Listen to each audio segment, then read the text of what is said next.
This is a 1983 BMW R80ST, and I'm going to show how I removed the front suspension. I've already taken everything apart, so it'll be pretty quick to show you how to disassemble.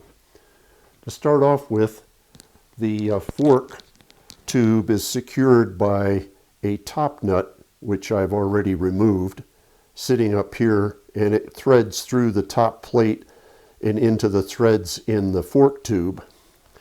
And then there's a pinch bolt here which clamps the fork tube into the bottom triple clamp.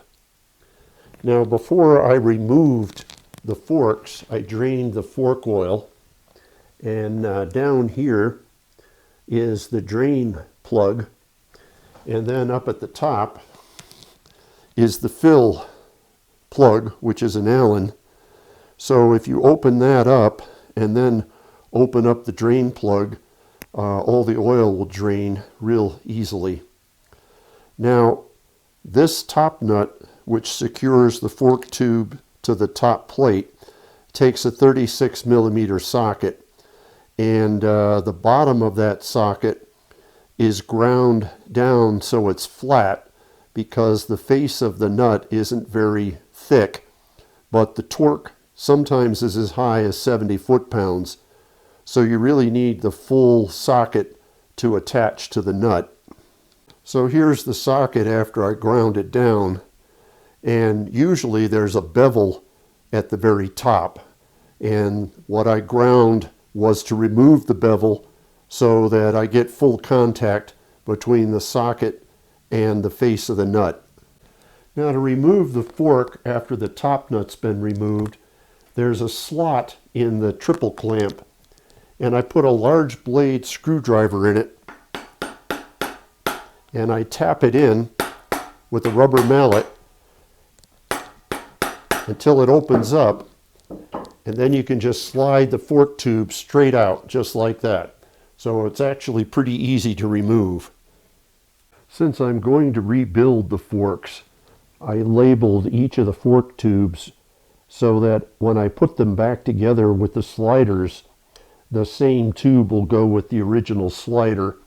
And the sliders you can't install backwards, so I just really need to put a tag on each of the tubes.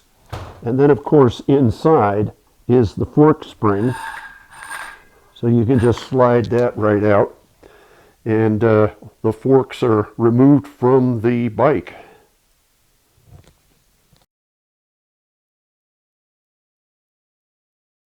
One other detail on the ST model is there's a bracket here which is used to secure the top of the headlight bracket, and it fits underneath the fork tube top nut. Now that the fork tubes are removed, I can remove the top plate, which is secured by this large 36 millimeter acorn nut, and it also secures the steering stem and the lower triple clamp into the steering head.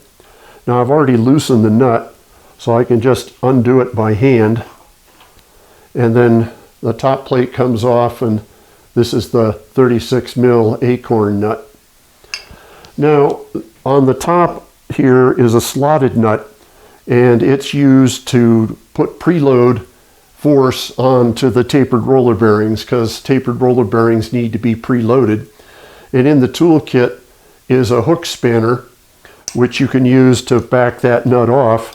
And I've already loosened it, so it's pretty easy to get it all the way off. And once you get it off, underneath it is a chrome dust cover, which sits on top of the upper roller bearing. Now, the upper roller bearing is a shrink fit onto the steering stem. And to remove the steering stem, I use a plastic mallet. I hang on to it so when it comes loose it won't smack in the floor. And the whole steering stem with the lower triple clamp comes right out. And then this is the upper race for the roller bearing.